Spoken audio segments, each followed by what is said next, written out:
Hello everyone, welcome to your channel कहानी and story पर episode 14 Ganga तट पर।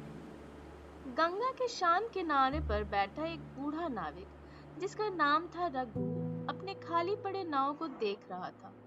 वो नाव जो कभी उसके जीवन का हिस्सा हुआ करती थी अब बस एक स्मृति बनकर रह गई थी।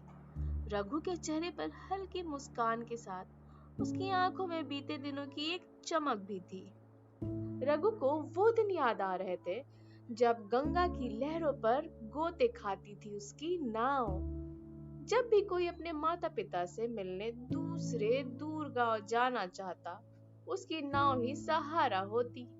बच्चे भी बड़े चाव से रघु की नाव में बैठकर नदी पार करते। वो छोटे छोटे मछलियों को देखकर तालियां बजाते और पानी की हल्के छींटों में खुश होकर हंसते। दादी नानी के पास पहुंचने की वो छोटी सी यात्रा उनके लिए किसी उत्सव से कम नहीं होती। रघु को याद आया कि कैसे नई नवेली दुल्हनें उसके नाव में बैठकर अपने पति के घर जाती थी, जो संकोच से सर झुकाई बैठी होती और उसके दिल में एक मीठी सी हलचल होती थी। रघु ने ऐसे कितने ही मुस्कुराते और संजीदा चेहरे देखे थे। उसकी शामें हमेशा गंगा की लहरों और लोगों की हंसी ठिठोली से भरी रहती। और जब रात होती तो रघु अपने मजबूत नाव को देखता और गंगा माँ को प्रणाम करता। उसे गर्व था अपने नाव पर, अपनी गंगा माँ पर। पर अब वो दिन नहीं रहे। शहरों में बड़ी बड़ी सड़कों का जाल बिछ चुका है। लोग नाव की जगह मोटरसाइकिल, साइकिल और गाड़ियों से सफर करने लगे हैं।